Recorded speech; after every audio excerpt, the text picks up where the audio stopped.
The Rainbow Tower. Written by Alex Tymms. Illustrated by R H Stewart. Episode 10. Blue. The figure was dressed from head to toe in glistening blue, as if the material were wet.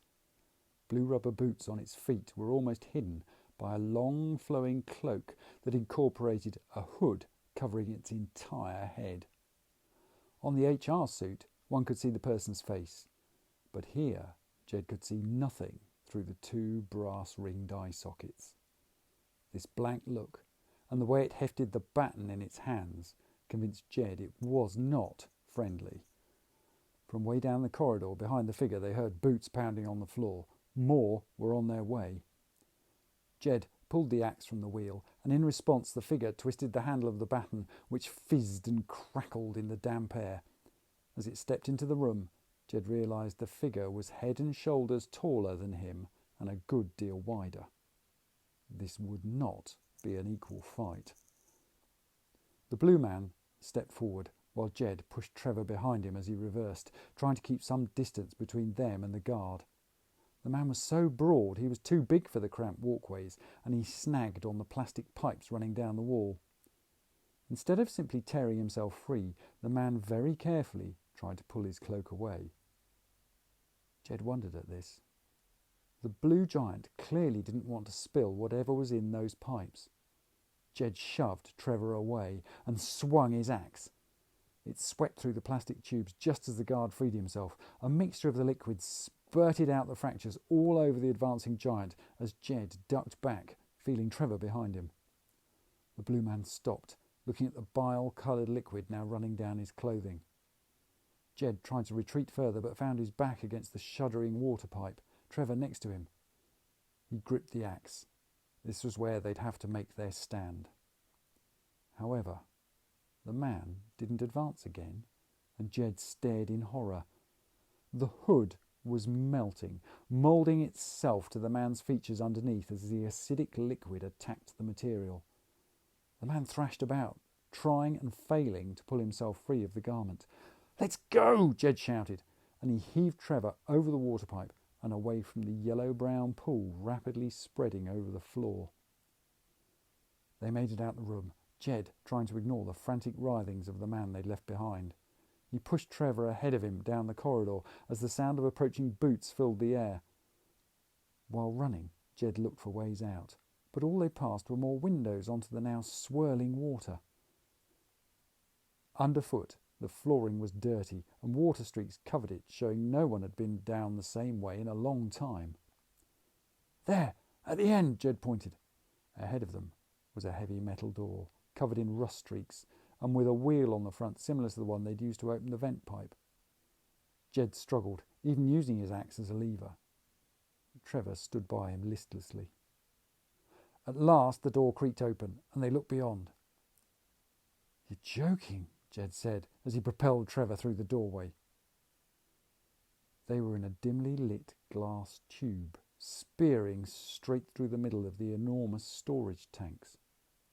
Around their corridor, water bubbled and swirled, clearly still draining away. As the bubbles came and went, Jed could make out more corridors through the blue gloom, also made of softly illuminated glass, and heading for the black bulk of a massive construction at the centre. Jed hurried Trevor on, and through the gloom he could make out a larger, more brightly lit tube rising straight from the top of the central building. "Do you think that's a lift?" Jed asked.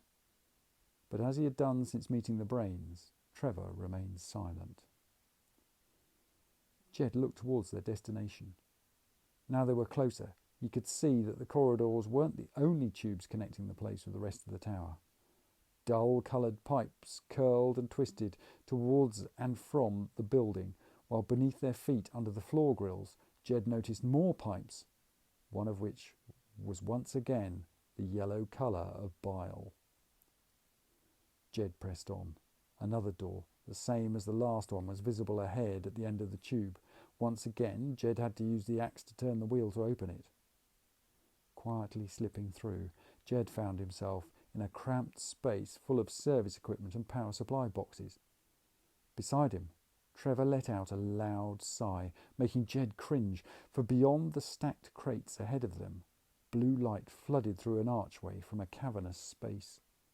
Creeping forward, Jed could see the room was almost as big as the recycling hall. It was lined with a shiny blue material, just like the robes of the man in the pipe room. And like the robes, the walls glistened with moisture. This was the blue room, the very place he'd been warned to avoid. The floor was divided into a series of pools, each linked to one another by narrow canals. Small humped bridges formed crossing points at intervals along each canal, and on most of these bridges stood more of the gowned and hooded figures. However, instead of prods, these ones clutched long poles in their hands. Jed moved slightly to try and glimpse what they were doing. Each of them had one end of the pole in the canal, as if they were stirring the flowing water. He had to crane his neck to see, and only just managed to stifle a gasp. They weren't stirring the water, but guiding bodies, human bodies, around the system of pools and canals. As he watched, Jed realised what he was looking at. It was the same process they had used on the recycling floor, and suddenly the whole layout made sense. They were recycling the people. Different parts of them were separated at different stations on the journey round the room. In Jed's team, when they were working on cables, they had first stripped off the outer covering to reveal the core bundles. These had then been stripped to isolate the metal strands at the centre so the copper could be melted down and reused. What he was looking at was the same, only using chemical baths to extract components from the bodies. Once again he saw the multicoloured pipes, including the bile-coloured one, coming from different parts of the process. Just in front of him was the last pool. The liquid from here flowed into a dark slit at the far end, from which was coming a mechanical noise. Jed knew the sound of a macerator running when he heard one. "Were these people retired as well?" he hissed to Trevor.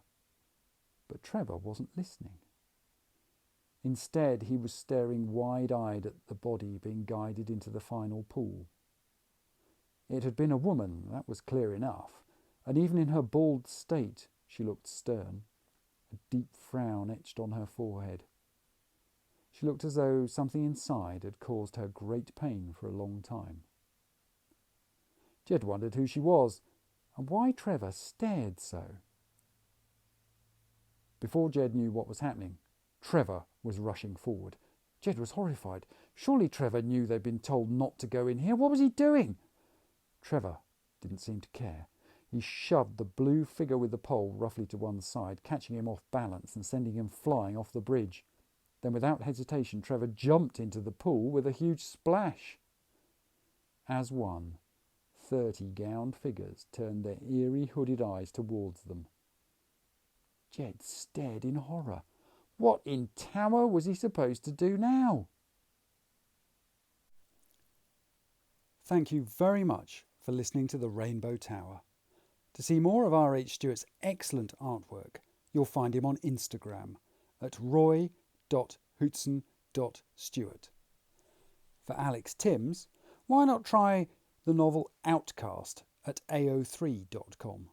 Or, for something completely different, check out the Amier series on YouTube or at amier.com, also by Alex Tymms. The Rainbow Tower. Text copyright Alex Tymms. Illustrations copyright R H Stewart.